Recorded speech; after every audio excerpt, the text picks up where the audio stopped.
Ladies and gentlemen of the Action Army, what is going on? And welcome to another video, and welcome to day 22 of Dunk Every Day. I would like to talk to you guys about how you can jump your highest. I would like to talk to you about why you should jump every single day. And then I want to talk about how you jump every single day without getting injured, because that's a very important thing. If you get injured by jumping every single day, there's no point in jumping every single day.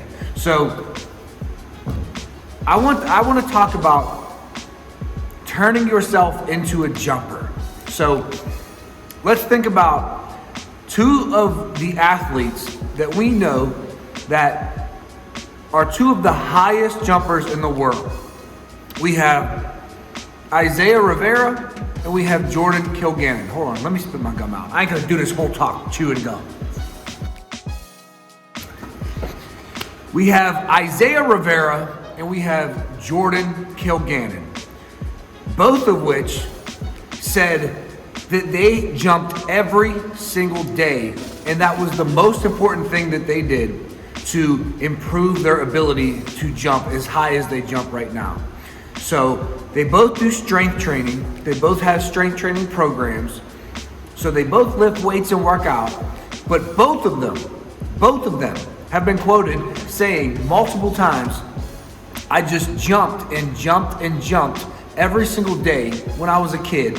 And if I wanted to have my highest jumps, I would jump, jump, jump, jump, jump, jump, jump, and then I would back off a little bit, and then I would wait and I would let my central nervous system reset. And then after about a few days or a week of a deload, I would be having my highest jumps ever. So I want to talk about turning yourself into a jumper.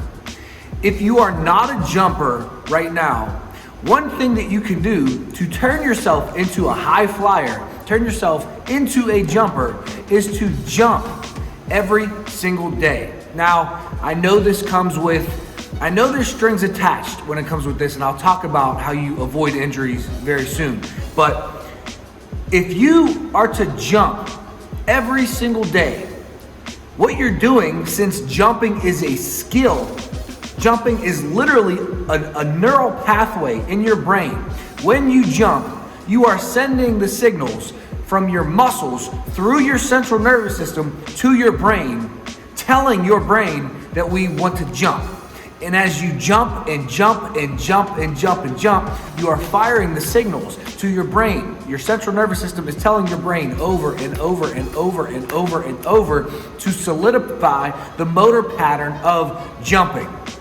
So if we want to be a jumper, all that we need to do is jump every single day and solidify the motor pattern of jumping every single day, and we will turn ourselves from what we are right now into a high flyer, into a jumper, just like Isaiah Rivera and Jordan Kilganon did. So the number one exercise for jumping higher is jumping, and you want to rep out your jumping, and you want to jump every day. However, when you jump every day, this does not mean max intensity jumps every single day. Both Jordan Kilganon and Isaiah Rivera, maybe not Jordan Kilganon, but I know Isaiah Rivera for a fact, said that some of his pain came from him jumping every single day. So, and I'm not sure, I haven't looked that much into Jordan Kilganon. I like his stuff, but I'm not sure if he actually got pain or jumper's knee from jumping every day. Maybe you guys can answer that down in the comment section. But the fact is, this is the fact, especially if you're a basketball player, you can't jump max intensity every single day and then go and play AAU and then go and play for your school in high school basketball and college basketball and do your skills training and do your workouts. You can't do all of this stuff, have all of these levels of volume everywhere else. Your level of basketball is high. Your level of strength training is high. And then your level of jumping is high every single day. That's not gonna cut it. So the importance of high intensity days and low intensity days really comes into play here. So you need to have low intensity days and you need to keep low intensity days low. And then you need to have high intensity days and keep high intensity days high. I got this. I went down to Drew Hanlon's conference in Las Vegas and I watched Paul Faber speak, PGF Performance. And one of the things I wrote in my notebook that he said that I put a star around is he said, keep high intensity days high and keep low intensity days low. This means that if you have a very intense workout on a certain day, you should also do some max jumps on that day if you want to be, a high flyer, if you want to be a jumper. Your max jumps should come on your high intensity strength day, not you have a high intensity strength day here, then you have a high intensity jump day here, then you have some HIIT cardio, high intensity cardio here, then you have a basketball game here, then we just have every single day of the week is high intensity. You need your high intensity days high and your low intensity days low. So the way that you can jump every single day to turn yourself into a jumper, literally like Jordan Kilganon and Isaiah Rivera, but still stay healthy and injury free, is by having high intensity days and low intensity days. So what I'm doing for this dunk every day is Monday and Friday are my medium intensity days. Wednesday is my only high intensity day right now. Tuesday, Thursday, Saturday, Sunday are low intensity days. You could do something very similar, but on your hard workouts, you should be also jumping with some max jumps. Or replace a hard workout with a max jump session, a dunk session. You need to, after that, have a low intensity day. And on your low intensity day, if you don't have an adjustable hoop like me, that's okay. You could do some low jumps, or you could do some low level plyometrics. You can do some low level extensive plyometrics. You can jump up and touch the net or the backboard, or you can do something that is not so taxing on your central nervous system in your body, in your tendons, but you are still repping out the motor pattern of jumping. You are still solidifying you're still sending the signals through your central nervous system to your brain that we want to be a jumper. We are jumping, albeit low intensity on your low intensity days. So guys, what I want you guys to know is that, what are the facts? The facts are that we have two of the highest jumpers ever, Jordan Kilganon and Isaiah Rivera. And they both said that they jumped every single day. So they're firing the motor pattern of jumping every single day. So jumping every day and firing the motor pattern every single day of jumping teaches your body to jump higher. Therefore, turning them literally into a jumper. Isaiah Rivera said he really wasn't that athletic in high school when he played for his high school basketball team. And then he got more and more athletic and he decided to become a dunker over the years because he was jumping and wanted to jump higher. And all of a sudden he could jump really high. And then he realized he wasn't going to make it to the NBA. However, now he could jump really high. So, what do I do with this new athletic ability that I got from jumping every day? I'm going to be a professional dunker.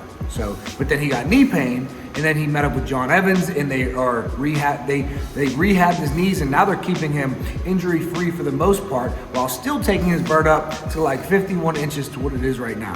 So, all that I'm saying is that it doesn't have to be high intensity every single day.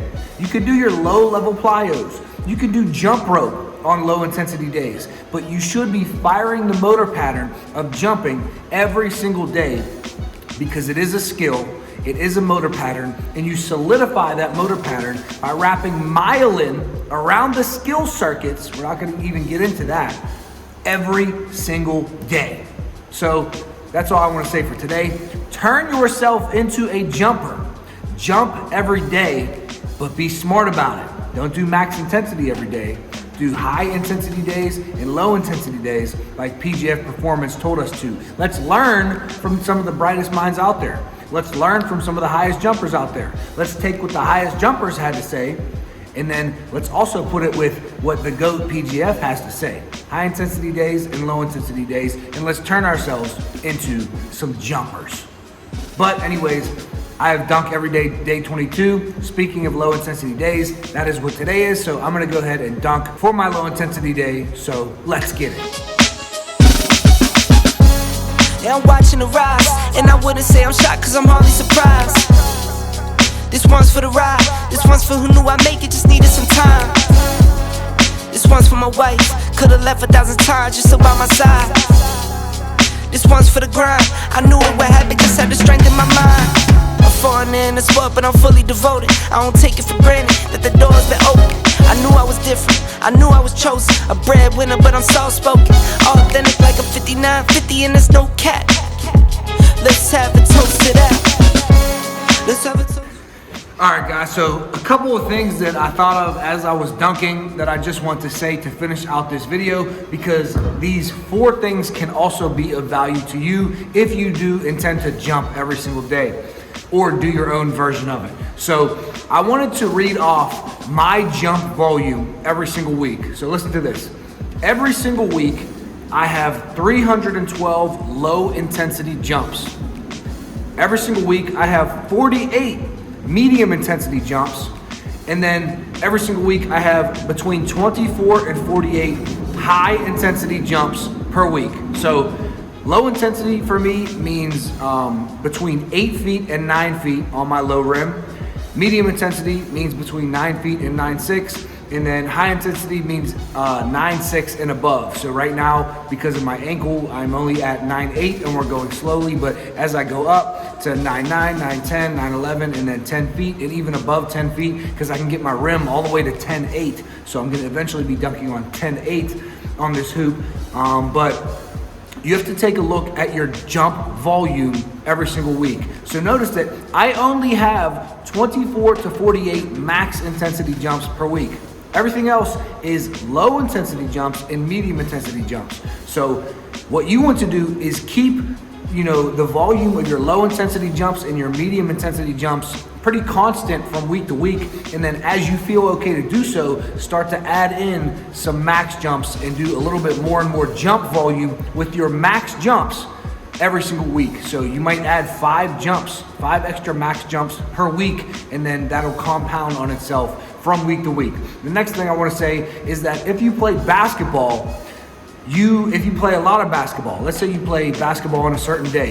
If it's a low intensity day, the basketball takes place for the low intensity jump session. You are jumping when you play basketball. If it's a medium intensity day, the basketball takes place to the medium intensity day. The only day that basketball shouldn't take place of is the high intensity max jump session, because you are not doing, as much as you think you're getting a whole bunch of rebounds and you're jumping as high as you can with max intent, you are not jumping with complete max intent every single time when you play basketball. You're twisting with the ball, you're twisting for the rebounds. You are not jumping max intent as high as you possibly can, as if you were to touch a vertex or touch a high object or jump your absolute highest. So if you play basketball, then play basketball. And if you hoop that day, then that counts as your jump session for today if it's a low or medium intensity day.